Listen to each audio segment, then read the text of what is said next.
here's how it happened. There was a young boy, and I think he was from Nigeria.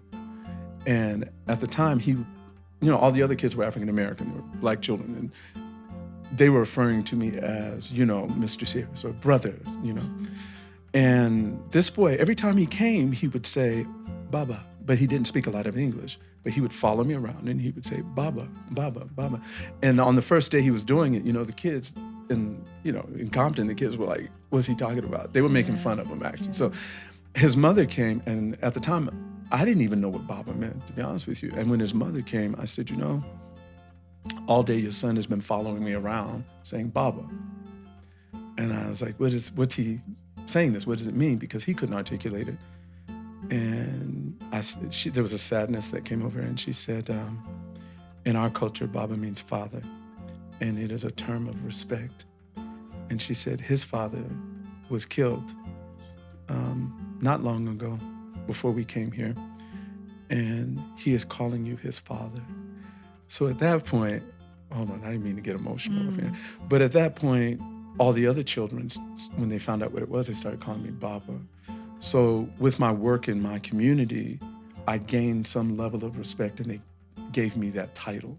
So it's not something that was just like, I never said, oh, call me Baba. No, the name found you. Yeah, 30 seconds.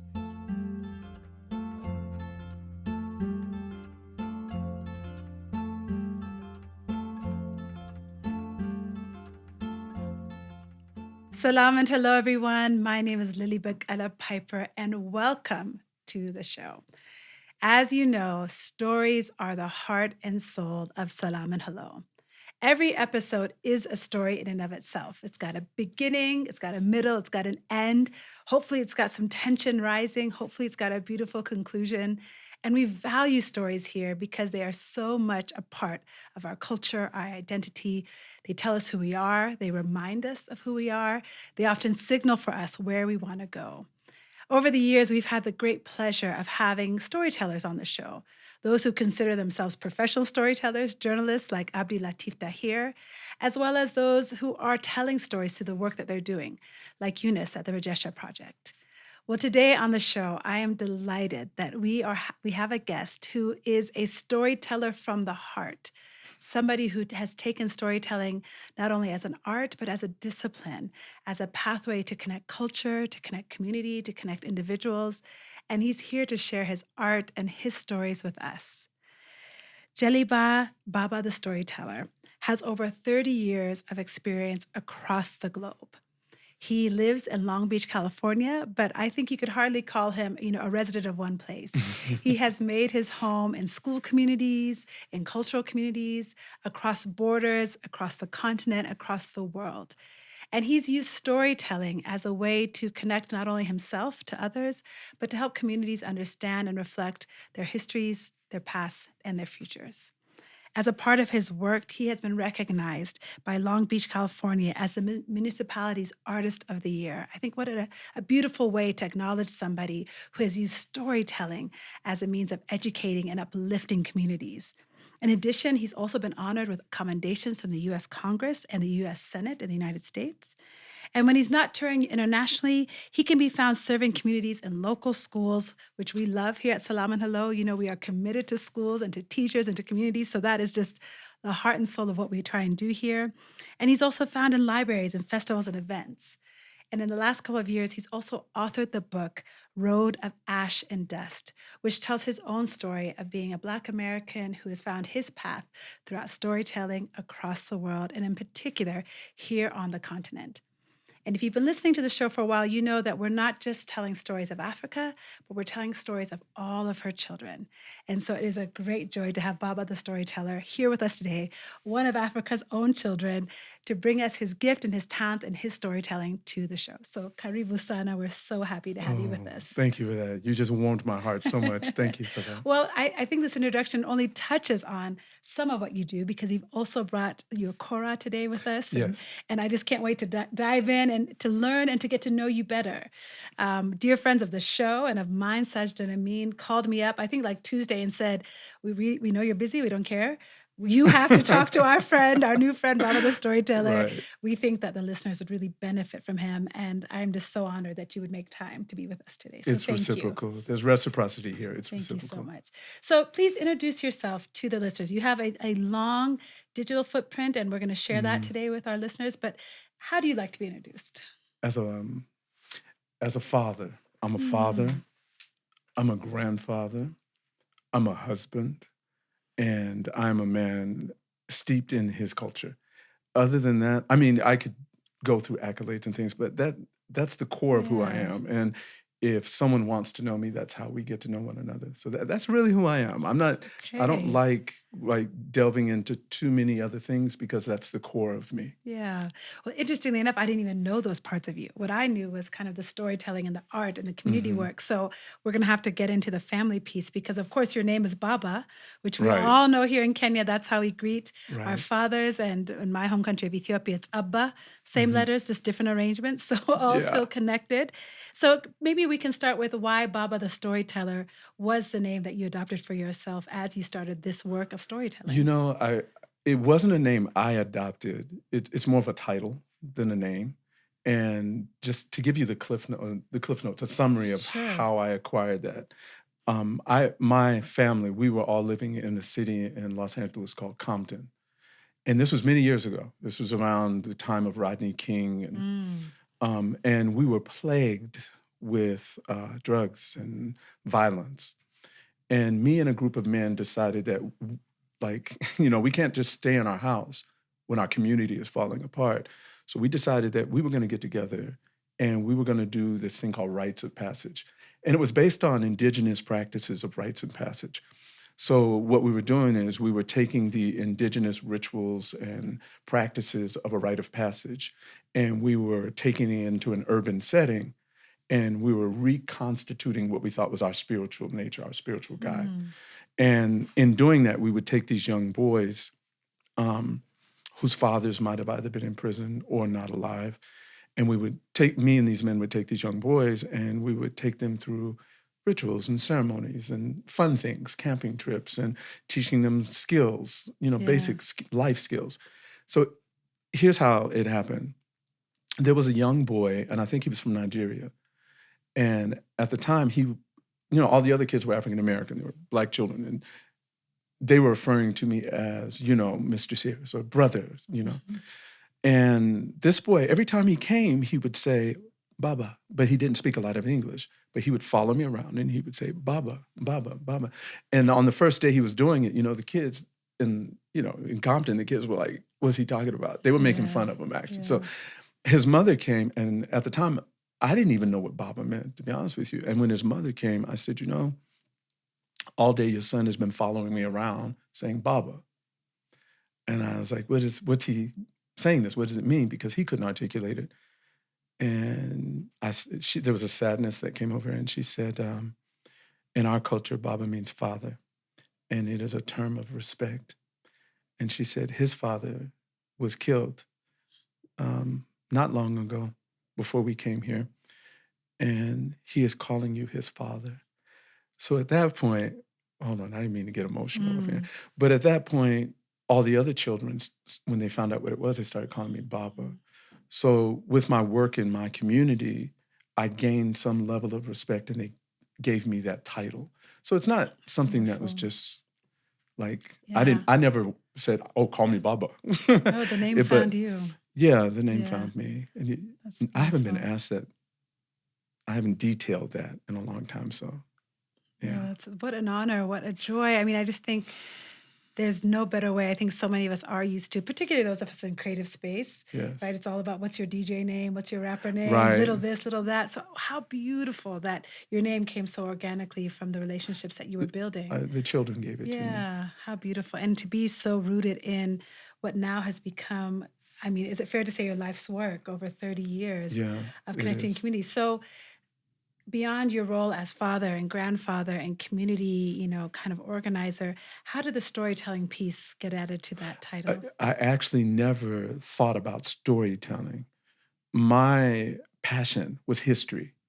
It was always history. Even when I was growing up, my passion was always history.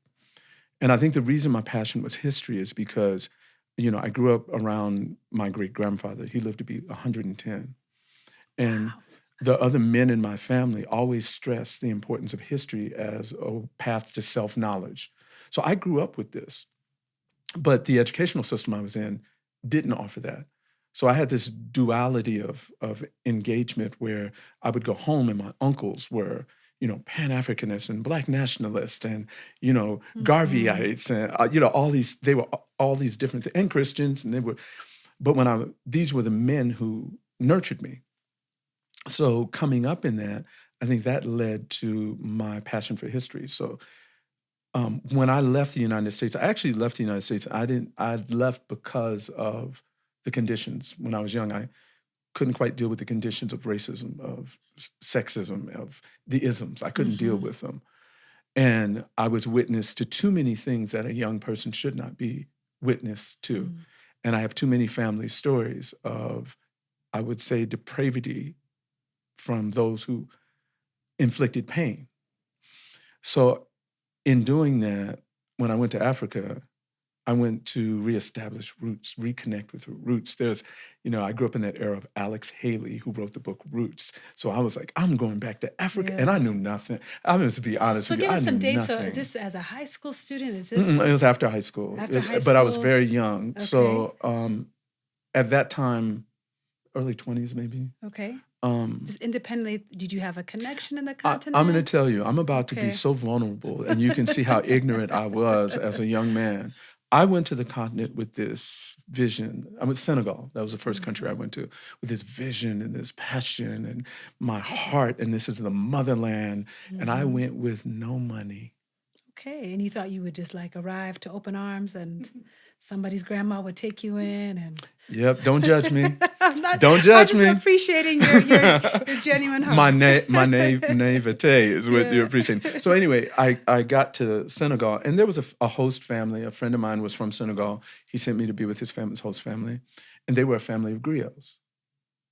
And I knew very little about griots at the time. But to earn money, what they would do is they would do naming ceremonies, all the traditional things, right? So I got into it, and I was like, I want to learn.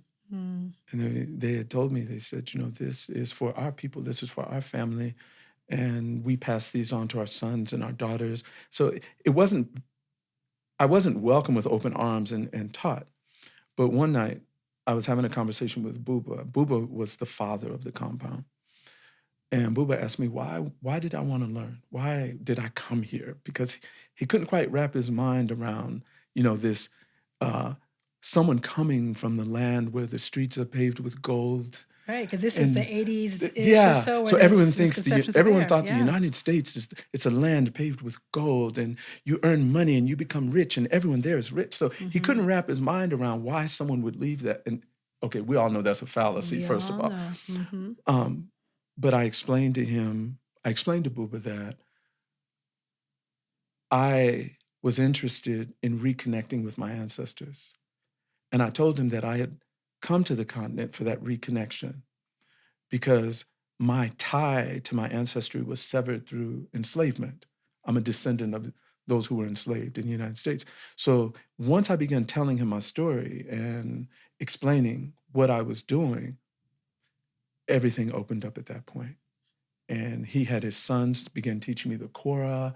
He was helping me with the language, the songs. I mean, there was nothing that he held back. And at that point also, it was like I was learning. I was a neophyte, but I was passionate. So I was willing to do anything. And that's why the book, like when you mentioned the title of the book, Road of Ash and Dust, the subtitle of the book is An Awakening of a Soul in Africa. That's a subtitle. So Buba was the one who told me I could not live in Africa. He was the one who told me I had to leave. And the reason why he told me I had to leave was because he said, your work is not here. He said, your learning is here, but your work is not here. He said, you will find your Powerful people. Statement. Yeah, he said, you will find your people all over the world. And at the time, I was young. I didn't know what he was talking about. And so I left and went back to the United States. But there's an interesting thing. He gave me a cowskin bag when I left. And in this cowskin bag were all of these things that I knew he valued, but he gave them away to me. And it was full of all of these things. And when I took this bag, I was like, Boo, you really, this is for me? But I didn't think at the time, he gave me all these things, but I thought they were part of his son's legacy. He had several sons. But he said, no. He said, their interests are not like yours. And he gave me a lot when I left. I hope I answered your question because you got me rolling and I'm into my thoughts now. No, So I think, hope I answered your question. No, absolutely. Because I think part of what I want to do in this conversation is continue to understand how we are all connected. Mm-hmm. I've been having a lot of conversations actually with people lately about the Black American experience, the Kenyan American experience. In fact, I interviewed somebody just yesterday who's authored a book recently about the immigration of a Kenyan woman into the U.S. and what she learns about the differences. And the way she talks about it is being a different brand of Blackness, and how she realized as a Kenyan in the U.S., she had a different brand of Blackness, and how that was something she had to unpack and understand, and then unpack her own ignorance about the Black American experience. Yes. And your learning started so young, your curiosity started so young, which I think is a huge benefit. Yes. Not all of us have that exposure. So the storytelling, it sounds like, came out of this deep experience you had in Senegal, coming when you were in your early 20s. When did you realize that could then be a tool that you could use, or when Babu's words became true that your work was not going to be here, that experience would now then be a tool that you could use for work elsewhere? Almost immediately, but I didn't apply it to what I'm doing now. Almost immediately, because when I was growing up in the United States and I was in the educational system, the public school system, coming up as a young Black male is problematic. And I will say I was punished for being who I was for most of my educational life, coming up through elementary, junior high school. And I had issues constantly. And I remember the bell went off for this because I was constantly being punished for not being able to speak English correctly, write English correctly. And no matter what I did, no matter how hard I worked, it seemed like I was never able to meet the criteria of my teachers, what they wanted from me. And I'll say this, the majority of them were white, right? No, almost all of them, except for one woman, were white. And that played a big role in it. But when I went to the continent and I was learning Bamana and I was learning Mandinka and I was learning these languages, the natural flow of the way I was speaking English, like the things that they thought were distortions, translated directly into a few different African languages. And like, here's an example. And you're asking me, when did I discover this? Yeah. As a young boy, we used the verb be for everything. Right. We would say things like, I be going, I be all right, I be hot. And this was like young. I would say things like, and I would get punished constantly. Then I get to Senegal, Mali, and I'm dealing with Mandinka or Bamana, and they say something like griot is jelly, right? So they say imbe jelly, right? Imbe jelly. I be a jelly. I be a griot. I'm like, wait a minute. Yeah, isn't that amazing? So the applications of it, especially when Buba told me I need to go back, it became, if that helped me understand who I am, then that can help a lot of others, young brothers and sisters in the United States, know that they are not wrong. They're speaking from their ancestral roots, and our ancestral roots are so strong that they survive in us to this day, and they come out in the way that we practice our speech, that those patterns are real. So that was a part of it. And I couldn't go back and say, like, if people said, who are you? And I said, well, I'm a griot, I'm a jelly. Nobody would know what that was. So I started adopting the term storyteller because I had to translate everything I was doing to English, to the West. Yeah, because the work was eventually going to start there, but it's taken you across the world. Yeah. Tell me about what audiences' reactions were as you started to communicate what you were learning and started to tell stories. We'll definitely put in the show notes where people can find some of your stories. They span topics and themes of self-discovery, of historical moments. They're broad-reaching. It's truly a library. You've created an audio library for us to dig into. And so what were those initial reactions that people had when you started to say, listen, I be walking, I be dancing is actually an expression of your roots, and embrace that, We're going back almost 38 years. Yeah, because I will say I also grew up in the U.S. Ethiopian, but grew up in the U.S. Okay, so you understand some of this. I understand, and I can reflect back, and I didn't necessarily have that pattern, but I can definitely reflect back to my peers absolutely being marginalized for those kind of speech patterns. And wow, what a release it would have been to have felt like have somebody like you. To be seen, to be heard, to be understood. And to be affirmed. Yeah. Initially, when I first went back, it was partially my fault. I was a zealot, okay? My way. Oh, I got the key. I know, come listen to this. And I wasn't, because I was so young, my heart wasn't open to listening as much as it is as I got a little older. They say life will teach you through experience a lot, right? So the reception initially was, I was insane. The initial reception was, he went to Africa and lost his mind. And even family, they were like, you want to do what with your life? I want to be a griot. I'm going to be a griot. And, now that I look back, if my children came to me. Right. That's not very marketable, my friend. Yeah. Right. But it would be the same. But I had a plan. So the reception at that time was lukewarm. The only places that were really open to receiving me were our community schools.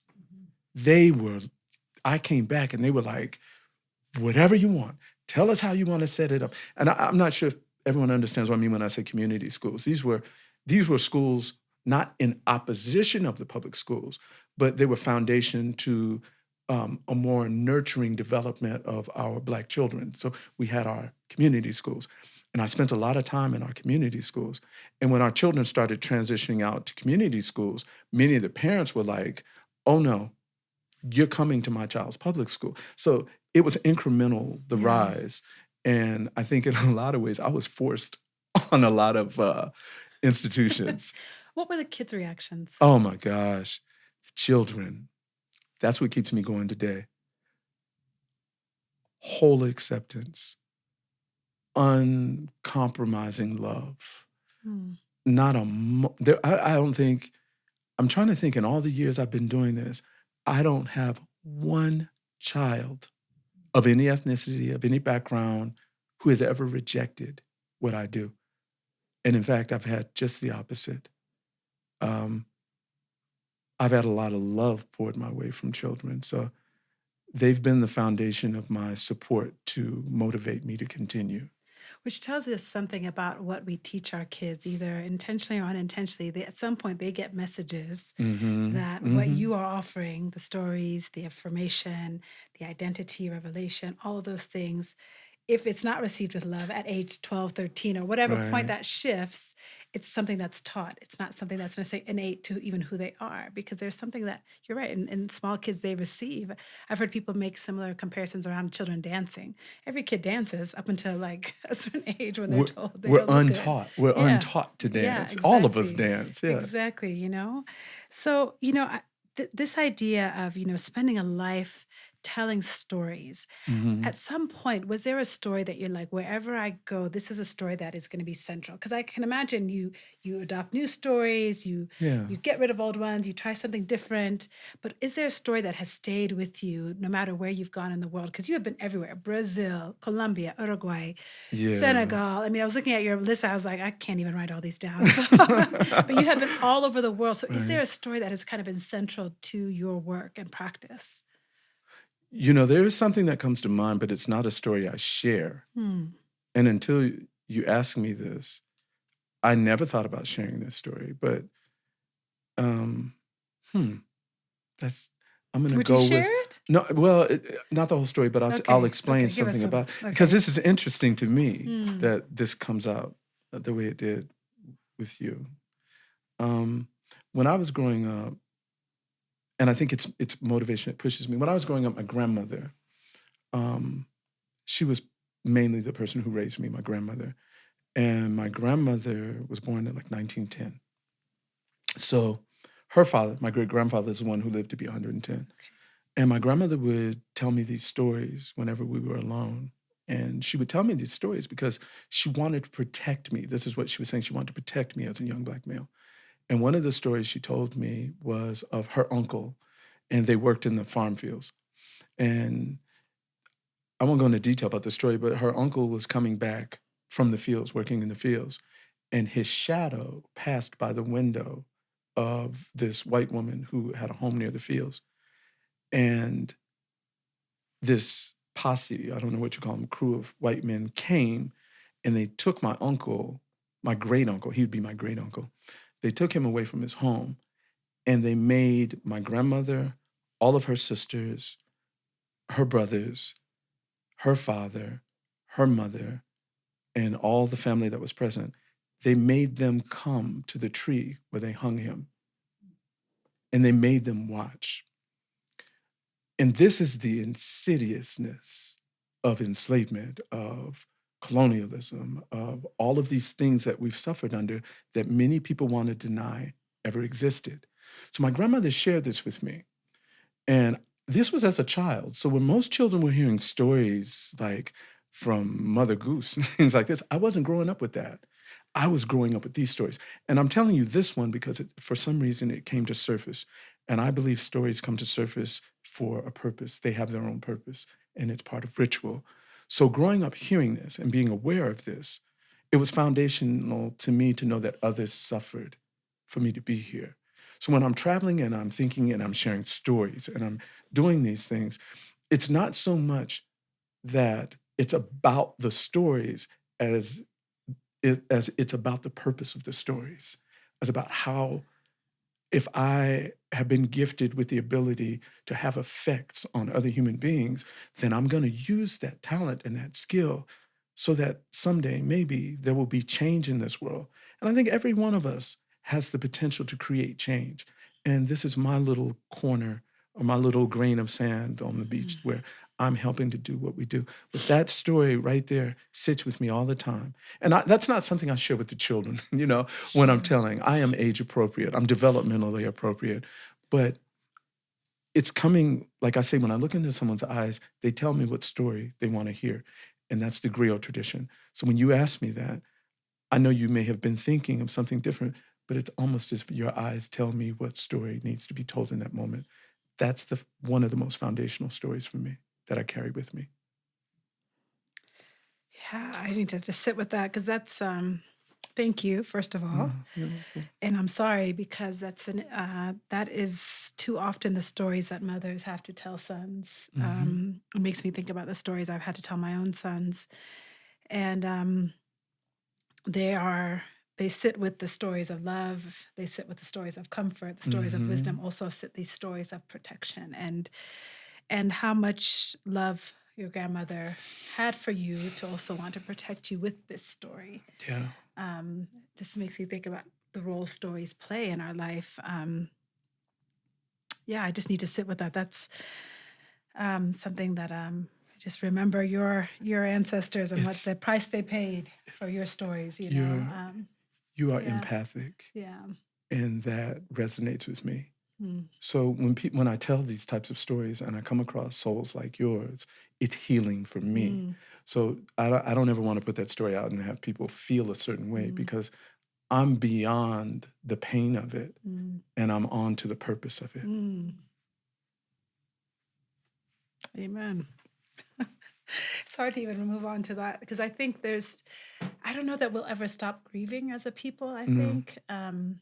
I think this is something that comes up a lot is, how long can you be angry? How long can you carry it? But how can we not also continue to hold space? But I think what you said is so powerful to move on to what is the purpose of that pain? And can we give the pain purpose at least in our work? And it's definitely something that we are trying to do with the work that we're doing here is to tell stories that have both the joy of our people and also the justice that we seek for them. Mm. And thank you for what you're doing and carrying that legacy forward and talking to kids. Thank I you. mean, I think they are the hope that we have. Yeah, I'm just thinking of your grandmother. I think it makes me think of my own grandmother. It's interesting how often people mention grandmothers on this show. We had a poet on a few months ago, and she talked about her grandmother who raised her, who she also smoked pot with after school. But she talked about how much her grandmother taught her. This was an Ethiopian poet, and different country, different time, but just the imprint of the generations of before us. So thank you. And yeah, my next question was me, what lessons do you carry with you? But that really answers that so beautifully. You know, what do you feel like are something that through all of these stories and the experiences that you've had, what have you come to love about yourself and your people and your culture? Because you're sitting between a lot of worlds, and I haven't yet had the opportunity to read your book, and perhaps some of this is illuminated in those pages. But what have you come to learn to love, to celebrate, and to appreciate about all the stories and cultures and pieces that make you who you are? That's an easy question for me to answer because it's something I have given a lot of meditation and thought to. And it's not just me, but if I think about our history, because remember, I'm a history You're a history person. buff, yeah. So I think about our history and I think about what has happened to us as a people, then what grabs me the most is our compassion for love.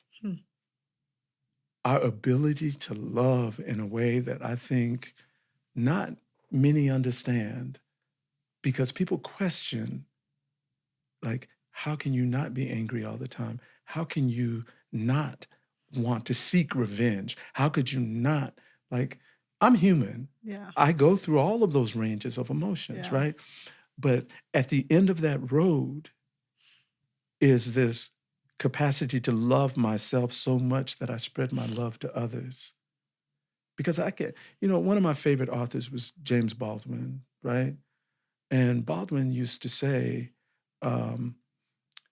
he said, well, now that I'm remembering what he was talking about, N-word. Yeah. He said, You can say it.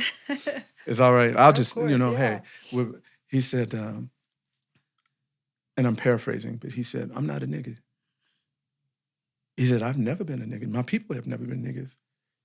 And he pointed to the white commentator who was interviewing him, and he said, your people created niggas. And then he told them, being a nigger is a reflection of your psyche, not mine.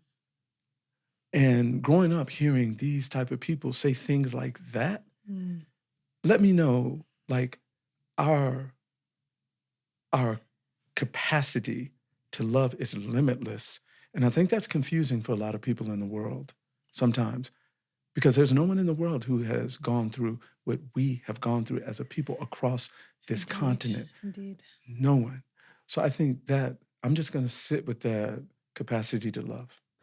It's so beautiful. And, we see it in such big and small ways, the capacity to create art, to create justice, to create democracy. But then, I think about my eldest daughter who has been raised on the continent and just went to the U.S. for university. And one of the things she loves most about Black American culture that she's getting to know better is the fact that she'll go into the cafeteria. She goes to the University of North Carolina, right. Where most of the cafeteria staff, if not all, are Black Americans. And they just like, hey, baby, hey, sugar. And they just love on those Black students like they're their own children. They're so proud of them. That was one of the first things that she's like, I just can't get over it. I cannot get over it. It's like you said, the capacity to love a child. If you are a Black child, you are theirs. And that kind of overwhelming, enveloping, and embracing is just such a remarkable part of the culture that it's grown out of a necessity. It's grown out of a need. And I think that embracing, I mean, you're gonna, we all know, we're gonna run into our fools everywhere, right? But when you run into the kindness and the like-mindedness and the sort of like kindred spirits, you know who they are in that moment. So what that just tells me is that your daughter presents in a way where they know she will be accepting of them. I already, not knowing your daughter, but just the way you describe it, I already know why she's experiencing what she's experiencing, because she was brought up in a home of love. And I can make these assumptions. Because I'm sitting here. No, well, nobody said it was easy, right? Nobody ever said it was easy. There's a song called that, isn't there? Nobody said. Anyway, I won't sing, but yes. But you're right. There is that, and I think in continuing on what you were saying earlier in terms of what we can do to move past the pain, that love is easier to carry than the pain. I think Dr. King had a quote like that, right? Up for me, I'm going to move forward with love because hate is too heavy a burden to carry. That's and that is what your work is also doing. It is taking all the pain that brought you here and building on that. And I'm touched by what you said earlier in our conversation about the men you were surrounded with as well, who nurtured you. I think the word you used was nurtured. And I'm thinking about the fact that June is Father's Day. And as we move into that month of recognizing and celebrating fathers, what's a message you might want your stories to convey about fatherhood in this modern era? Is there something that you think in this 2023 is a message that we just need to hear about fatherhood in particular? Oh my goodness. Someone gave you the cheat code on me.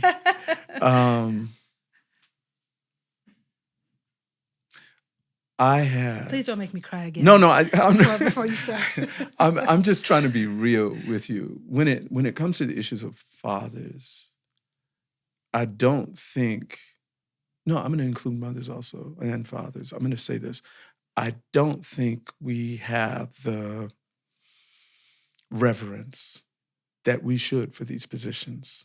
I don't think we do. And I believe that, I'm going to speak freely, okay? Please do. There is only a union of the seed and the womb that creates life. We don't have it like one without the other. We need each other. And I think I would like to see a Parents' Day, and probably not separated by father and mother. I would like to see young people celebrate both of them simultaneously. And I think some of this has evolved from understanding my roots and understanding my Afrocentric way of viewing the world, that the way that I did wasn't wrong, right? Even things like birthdays, right? One of the things I started doing was not celebrating my children on birthdays because they did not give birth, but having them celebrate their mothers because it was the day their mothers gave birth. There are a lot of things that I've implemented like this. So when it comes to fathers, I want to elevate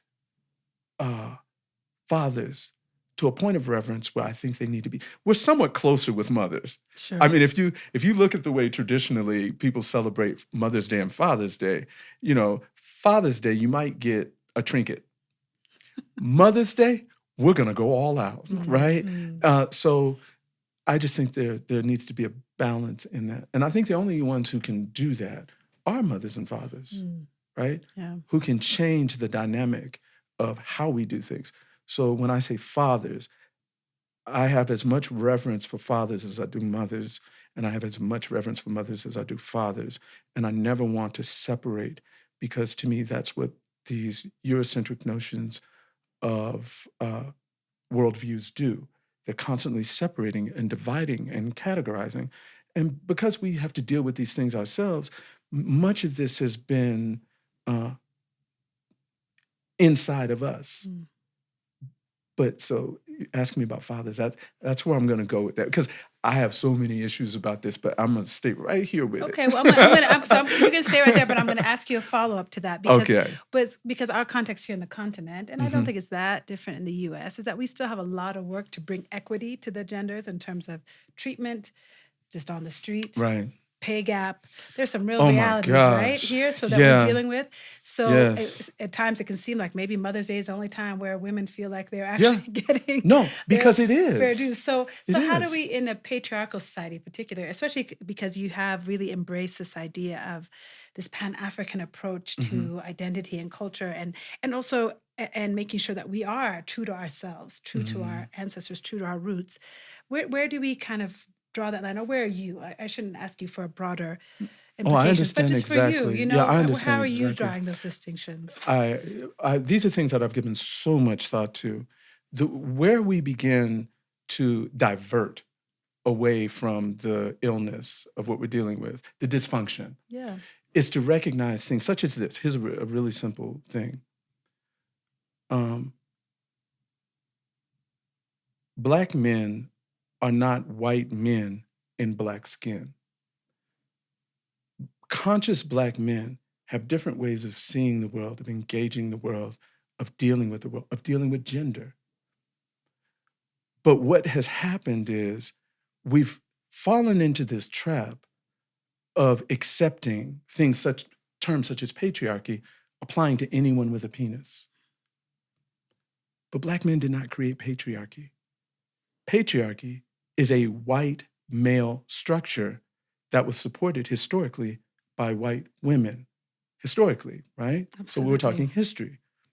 So if we look at this historically and we see that it was initially never part of our being, then we have to start asking questions like, well, what was the path of our ancestors? Well, how did our ancestors deal with these issues? And if they didn't have issues of gender, why do we have gender issues now? And when we start asking those kind of questions and we start reshaping our relationship to these definitions, then we start moving away from that. Yeah, we really absolutely. can start moving away from that because, I mean, we've had some of the greatest minds in the world have left us a legacy that all we have to do is pick up books and read, that all we have to do is look at what they've left behind. One of my elders passed away, it was 30 years ago. His name was John Glover Jackson. And he wrote a book called Introduction to African Civilizations. And in that, he detailed how indigenous cultures function before colonialism, right? He was, and the things that he put forth gave you a lot to think about, right? But we all have to survive. We all have to eat. We all have to have shelter and housing. And no matter how much I say that these things that I want for us are within reach, it's that Maslow's hierarchy of needs thing. If you are hungry, you don't care about anyone's philosophy. If you are in danger, you don't care about your intellectual growth. You care about getting food, you care about getting shelter, and you care about taking care of your family any way you can. Right. So some of these things that I'm talking about are concepts that are accessible if we can take care of the basic needs of our people. We can't get there until the basic needs of our people are taken. Yeah, and you've said so much, and you're right. It's not something we could do a whole podcast series every day of the week. For years and not tackle it fully, but we've had so many guests who've echoed the same thing. It makes me think of Samba Yonga, who founded the Women's History Museum of Zambia, and she chronicles that the fact of that patriarchy was never an African concept. It was imported with colonialism into the continent, and that there are matriarchal societies throughout Zambia, throughout Ethiopia, Kenya, and all we have to do is search our history for those models to see how we were. Look at Shaka. Look at South Africa, look at South Africa, and you look at Shaka Zulu, and you look at the Zulu nation, and you look at, I mean, that's the 1800s, and you can see how they were functioning. Yeah. Sorry, I'm a history person. No, You got me I going. love history too. But it was the women who brought Shaka into power, and it was the women who decided when it was time for him to end his power, and that is a well-known historical fact among Zulu people, right? Of course. So that matriarchy was powerful, Absolutely. but it worked in hand with the men. It wasn't something disparate or separate or different. They didn't see themselves that way. So don't get me started on history. I'm so sorry. I think it's just the history helps us understand our current. Yes, I think because we have made patriarchy our own in the continent. Unfortunately, we have created our own brand and patriarchy that we need to now undo. Oh, yes. And if we understood our past, I think what an effective tool that would be to dismantle those places where we say and think, this is not us. This is not who we are. Exactly. This is never who we've been. And that would help us to get where we need to be. So you've graced us with the stories of your growing up and your family and what gave birth to your own storytelling that you've now taken to different audiences. And I'm really curious about what the reactions are like at the different places you take your stories. You've taken your work, all across the United States. You've taken it to the continent. We've mentioned some of the places, but you've also gone to Brazil and you've gone to Asia. So I'm just curious, does it land differently with the different audiences? And what are the reactions like in those places? Well, I'll start with this. When I'm home among African-American audiences, that's a whole different feel. So, when I'm playing and I'll call them my people for lack of a better term. So when I'm playing to my people, there's an ease, there's an understanding, and we call it a vibe. The young people say vibe now. So there's that feeling, and I'm being fed spiritually. I'm being fed in those moments, right? So, and when I travel in a diaspora, when I'm among similar audiences, those of the diaspora, it's pretty much the same, right? When I'm the way that the stories land, I have to say this. I don't tell the stories the same way to every audience. And to give you an example, why not? So I'm fluent in a few different languages. So, for example, when I go to South America, if I'm doing festivals or if I'm somewhere or if I'm visiting schools, I always go a week before, especially if I've never been in the country. Okay. And when I go a week before, I'll get up early in the morning and walk the streets. I'll go hang out in little like coffee shops, or I even go to their churches, sit in the churches, and I'll go to schools like universities, and I'll ask, can I sit in the back of the class, or I'll have lunch with students there. So I spend a week just listening. Yeah. Right. So by the time I start telling the stories, or I start, even if I'm performing, if it's a performance type thing, I have some feeling for the rhythm of the cultures there. So by the time I get on stage, I'm using nuanced language that only they know from there. But I'm also shaping the stories to their lived experiences. And because I'm a historian, because at my core, I study the history of the world, right? So when I'm traveling, I include a lot of these things in there. So most of the time, I'd say, and that's the work of a griot. I don't want to take credit for this, but it's the work of the griot to have immersive experiences in cultures before you speak. In fact, there was a writer, one of my inspirations. His name was Jan Kourou, and he was a Caribbean writer, historian. And Jan Kourou, he wrote about the Africans coming to the Americas before Columbus. He wrote about this. And in the oral tradition, in the culture, he said part of the culture was that when those Africans first came to the shores of the Americas, that they did not speak. They did not speak. That when they came to the shores of the Americas, their desire was to learn the language of the people whose homes they were coming to. So there would be a period of time, and then once they began to learn the language of the people who were there before they arrived, then they would begin sharing, but not until they had learned. So I think some of those lessons, like I had learned from reading Jan Kourou's work and other people, I took those and I try to embody those things. So most of the time, my storytelling lands right where it needs to for most people. Did that make sense? Yeah, it does. I'm curious maybe what your experience was like here in Nairobi. Maybe what you picked up on or absorbed, because it feels like you absorbed things, which is kind of a beautiful Nairobi picture. is a unique place for me because I grew up Pan-Africanist, Black nationalist. And one of my early heroes was Jomo Kenyatta.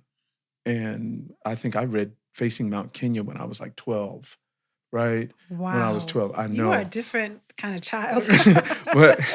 but one of the things when I came here was I was like, I'm going to the land of Jomo Kenyatta and, Ngugi wa Thiong'o, I could start naming names and stuff, but I don't want to do that. But I was coming here with a more mature sense of Africa than when I first entered West Africa.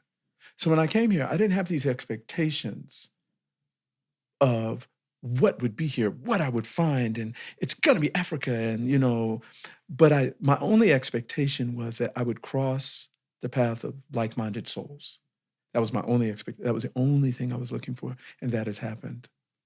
That has happened. So the way things have landed here. Okay, I'll give you one. It was a little short story. I was with a brother who's a driver here, and he's Nairobi. He's here, grew up here. He knows the corners and everything. So I told him, I said, hey, look, just let's go hang out for a day. Take me around. Show me what you want to show me. You're from here. I didn't want to come with any agenda. This brother took me some places. I got to see Nairobi. I don't think many people get to see. And there was one moment where he took me, he said, let's go eat. And we went to this kind of like market rest. No, well, okay. Yeah, I'm sure. Yeah, It was a yeah. room with Yeah. a table in it, and not much lighting, but there were a lot of men around. So we're sitting in this room, and he's speaking Kiswahili, and he's letting everyone know who I am. And all these men start gathering around. They're asking questions. We're talking, and it was just organic, right? That's what I live for. I live for those moments. And many people say, you don't want to do that. It's dangerous. You have to be careful. But you have to remember, I reared my children in their early stages in Compton. And when people come to the US or they come to Los Angeles, they are told, stay away from Compton. In fact, many Africans are told, stay away from Black Americans, right? So when I go to a space, I don't have any fear about what I'm going to engage, what I'm going to do. Because, and this is my spiritual philosophy, I'm being guided by my ancestors, and I'm in the arms of my ancestors. And whatever experiences I'm meant to have, I will have. And in 35 years, I've been to some of the places in the world where they say, stay away, stay out, don't go near there. And I've got nothing but love in those places. So it's a different experience. So Yeah, when I'm doing absolutely. things, even here in Kenya, I'm having the same experiences that I have, whether I'm in Colombia, even if I'm in China, or no matter where I'm at, I'm having the same experience because at our core, we are all souls. We are physical beings we're spiritual beings having a physical experience. Yeah. This is an experience, but we're all spiritual beings. You know, it just makes me think of that phrase. I don't know if it's attributed to anyone, but, you know, that idea of us being our ancestors' wildest dreams. I mean, your ancestors must be tripping out all the time because, you know, what a joy to see you live so unbounded and so free. Thank you. Because I think that has been the pursuit of every generation is freedom and more freedom, and then to build on the freedom of the last. And so I think we owe it to them to live free. And what a beautiful thing to live free, if nothing else, of expectation, of fear that would keep us in a corner. You keep making me think of things. You're great at this. Thank you. There's an old spiritual that they used to sing in church when I was growing up, because my grandmother was Christian. A couple of my uncles were Muslim, and I had a lot going on in my family. But there was a song that my grandmother brought us up in church singing, and it said, freedom, freedom, oh, freedom, or me. Before I'll be a slave, I'll be buried in my grave and go home to my Lord to be free. So when we talk about like living free, I know everyone has a definition of freedom that is their own, right? But I think that song kind of embodies my definition of Absolutely. freedom. I mean, that's my prayer for my children is, you know, yes, we want our kids to be happy, but more than that, I want my kids to be free. That's what I want them to live free. I mean, I think that's what we must be. Well, on the note of your grandmother's song, you have brought your kora with you today, which for those who might be a little less familiar with this instrument, we had a little bit of a hallelujah moment before we started recording of everyone oohing and awing over this instrument. So tell us a little bit about your love story with the kora and how you came to play this instrument before we actually hear you strum the strings. Yeah, the kora is the instrument of the griots of West Africa, the jelly. Right? Griots is the French term applied. Jelly is the indigenous Bamana language. And the jelly were oral historians of their people dating back thousands of years. And the craft of the jelly is called jelia or jelia. And the kora is only one little small part of it. But they say with the kora, when you hear the singing, the people, you're hearing thousands of years of history sung through the kora. And the kora fascinated me when I first saw it because I had never seen anything like it. And I guess there are those moments where you fall in love and you know when you fall in love. And there was that moment where I fell in love and I had to learn it. And I remember my first teacher told me, it will take you 10 years just to be able to do the basics. And I remember I said, well, I better start now. And was this on your first trip to Senegal, or when did you first get introduced to That was my first trip. trip? Yes, Okay. yeah. First 10 love. years. And the fact that it's grounded in oral history, that they were historians, you know, automatically, it was like, oh, this was made for me. And, you know, you talked about the application for my people elsewhere or back. All of those things started falling into place for me. Like, oh, this makes it. And that happens in life, those rubrics fall in place and they create the whole. So the kora is still interesting because I still I think it's a lifetime goal to try to master this or try to reach another level with it. But I have found that I have learned to play a different way that is not, I can play the indigenous songs. I can do everything that I was taught. But for those who are listening to me tell my stories, they have a different need. So I had to change my technique for playing a little bit to fit the needs of those who are present. There's an old Sufi saying, and it says, speak to each according to his or her ability to understand. So to me, the music of the kora is a language, and I have to shift that language to whoever's in front of me. What's the need that rises to the surface most often, especially with kids? To be seen. I can't go any more basic than that. Yeah. Children are not seen enough in any society. And I think, as basic as it sounds, it's the core of what's causing a lot of issues with our youth. They are not seen, and in not being seen, they are also not heard. And when I go into a space, I make them my priority. And I don't see them in a superficial way. I see them through the eyes of me as a child also. Beautiful. Thank you. Well, I don't want to put it off any longer because I'm just like so excited to hear you play. So salam and hello, listeners. You're in for a treat. We're going to hear Baba the Storyteller be Baba the musician and continue his storytelling on the beautiful kora. Does the kora have a name? Like, do you name your instruments? My son is a musician, and every guitar has a name. So I just thought I'd ask you. You would ask me that. In case we need to introduce her or him or they with a name. Yes. I knew it. Yeah. I knew it. No one has ever asked me that. Where are you getting these questions from? That one I have to give my son Silas credit because every instrument he has a name.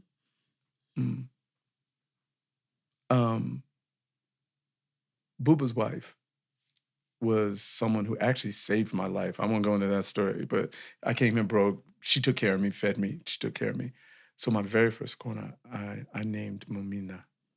And Momina is her name. And so there's a song that goes toward motherhood. And she's the only one I ever sing that song to, but when I see her, I sing that song for motherhood.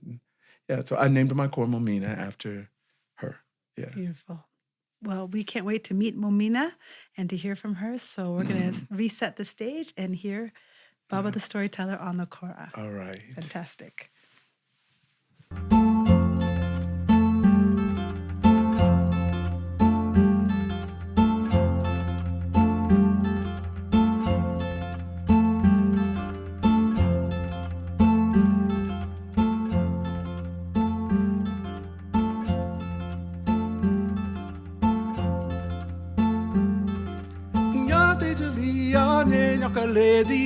Jalia de Korobo, Gajele Ninke Jelike Badi, Wanala Ye Yo Kela Ambia Sinana, Ambia Sinana, Ambia Sinana, Kumbemba Jeli Musanin Jelekelu, Ambia Sinana. Bula Bula Julula. Ibura bula kora jaluma Ambia sinana Kumbemba jeli musa ninja lekelu Ambia sinana.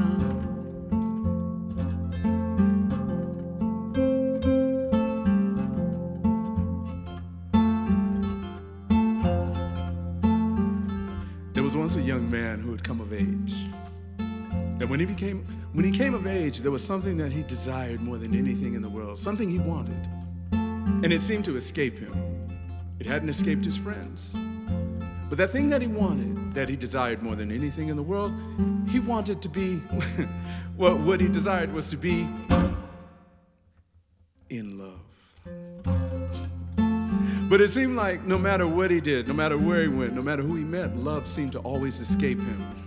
Ambia sinana kumbemba jali muzaninjale kelo. Ambia sinana.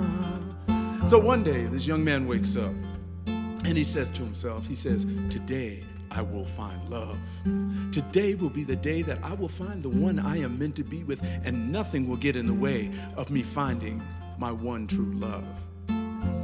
So he gets up, he cleans himself up, he puts on his best clothes, and he heads to the open air market where there are thousands of people. And he knows among those thousands of people, he will find someone. He's sure of it. He's on a mission.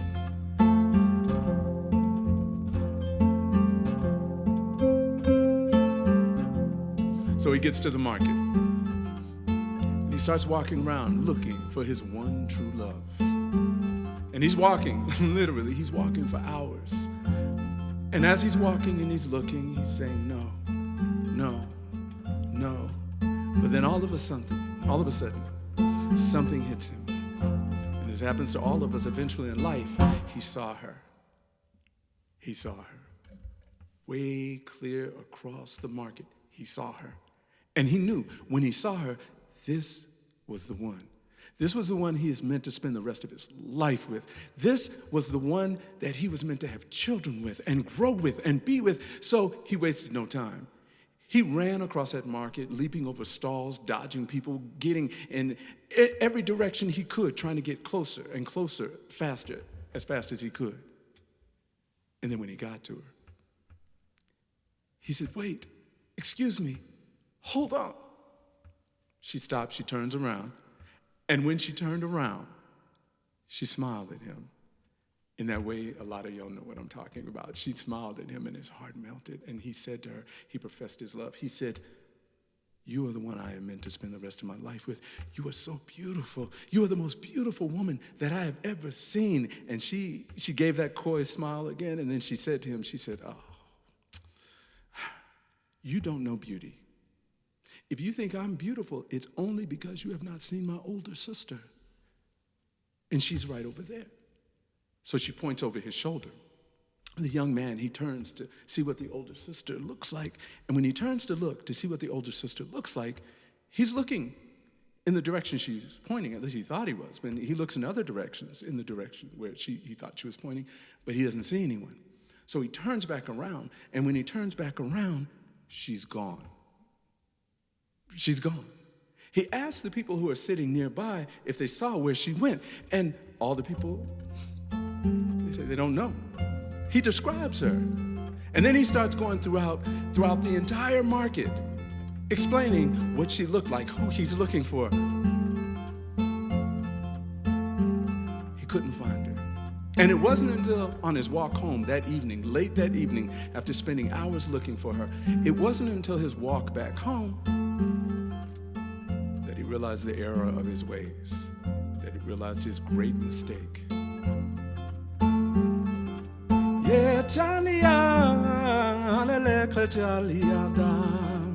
Yeah, Chalia, Aleleka Chalia da. Alamunga Manstiada, Alenata Banyada.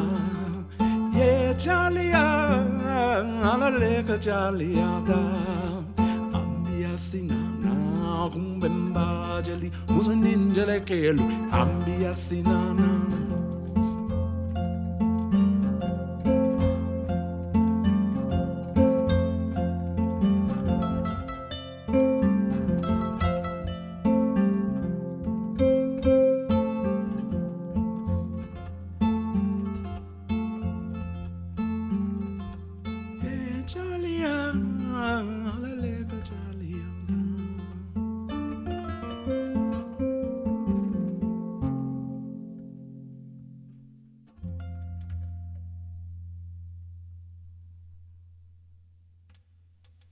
First of all, Baba, that was beautiful.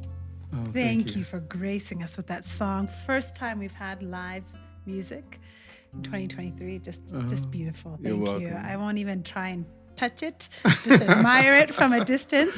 But before I ask you the next question, I want to ask you a little bit about the instrument itself. To walk us through kind of the body of the instrument. It's really a basic instrument because the resonator, that big round part it's a calabash.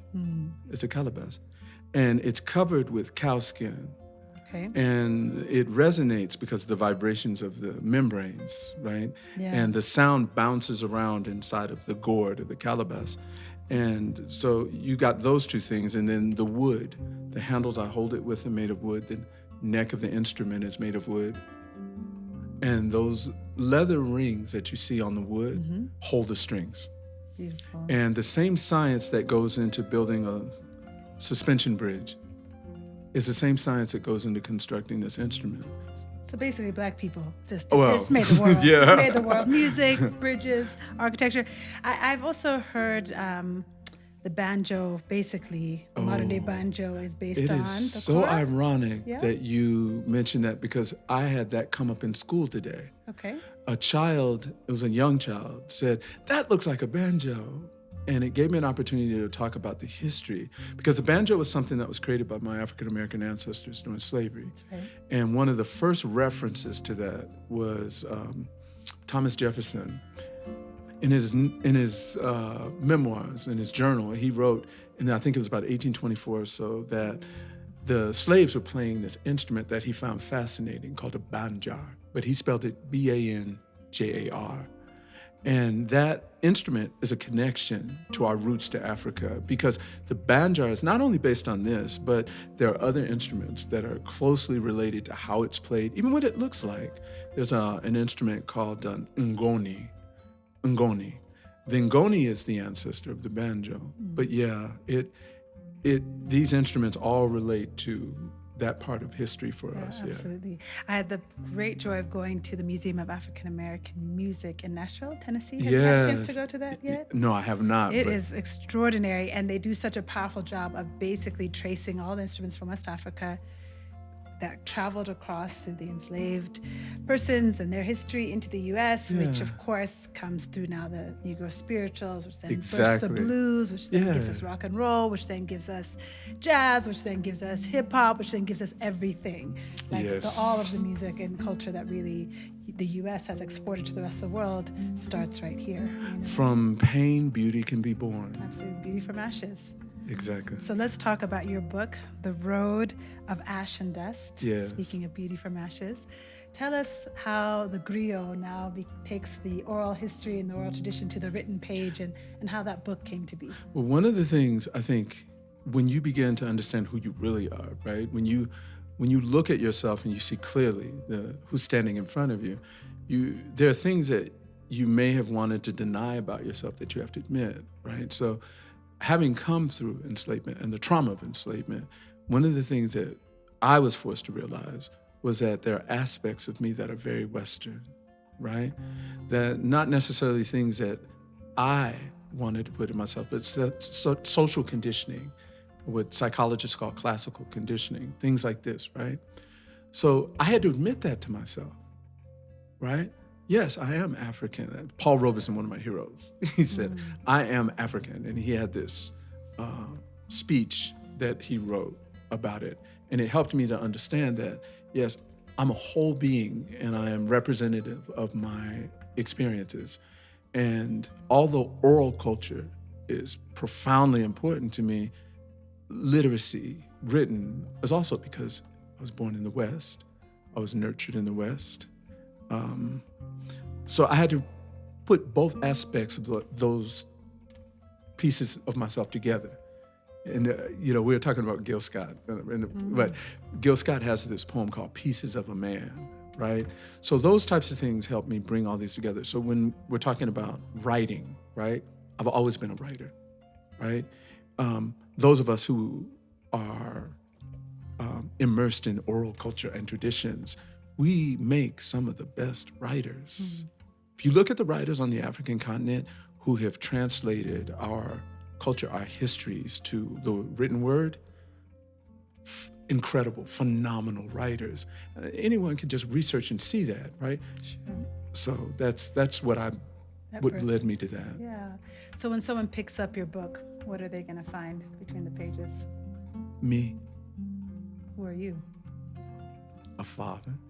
We're back at the beginning, aren't we? No, I understand. here's what I hope.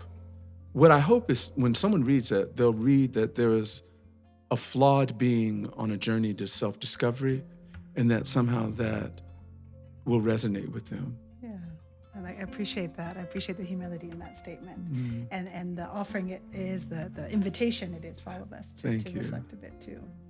So we always like to ask our guests on the show 2 questions. We ask every single I've guest. heard of these infamous questions that I have no idea what's about. Hopefully I'm they're about more to get hit famous with. and infamous. But the first one, Baba, what is your favorite drink? Water. Oh my! How are you the first person to say water? Am I really? Yes, you are the first person to say water. Son and Amin are here in the background. I don't even think they said water. Yeah, they said like ginger ale, stony, something like that, tea. Yeah, I don't even hesitate to answer that. Water. Of the earth. You are just a man of the earth. Okay, that's fine. We're like 60% water, so we can allow it. A bit boring, unlike the rest of you, but we'll allow. It's okay. Water is life. Okay. Water is life. And you have brought us you brought us so much today. I'm going to tell on myself real quick. I'm going to tell on myself. Okay. And I don't say this with any sense of pride. It's just where I've reached at this point in my life. I have never had a sip of alcohol my entire life. I've never. To you. The worst thing I've ever put in my body, and this isn't like bragging or anything, has been like sugars, sodas, and Coca-Cola. Even coffee. Have you had beautiful, delicious coffee before? No, I love the smell of coffee. Yeah. But I've never consumed coffee. My mother-in-law is here. She also loves the smell of coffee, but does not drink it. Oh, She loves the smell. Kindred spirits. Yeah. The Ethiopian in me is having a little itch behind my neck. No, as I hear the I smell. love the smell of tobacco, but I don't smoke. Yeah. Right? Okay. So maybe your olfactory senses are the ones They feed me. They Right. feed you. they are your taste. Okay. And we thank you so much for being here and bringing us so much. You brought us warmth. You brought us connection. You brought us joy. And so we ask every guest before we let them go, what is bringing you joy today? Right now, this moment. I try to immerse myself in every moment, and I just, right now, this moment. Well, the feeling is definitely mutual. What a beautiful thing. Shared joy. Thank you. Shared joy. Thank you so much for being with us today. Salam and hello, listeners. I just hope you are delighting in this conversation as much as I am. We will put all the ways that you can find Baba the Storyteller, Baba the Griot in the show notes, where you can continue to engage with his work and find his book and continue to follow the important stories that he is telling. We would love to hear from you and your stories. So you can find us on all the socials at Salam and Hello. That's Salam with an E.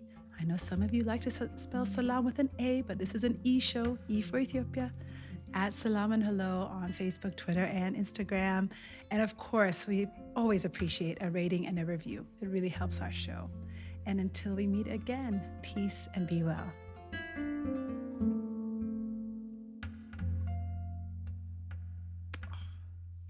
Asante sana. Asante sana. How beautiful. Oh my goodness.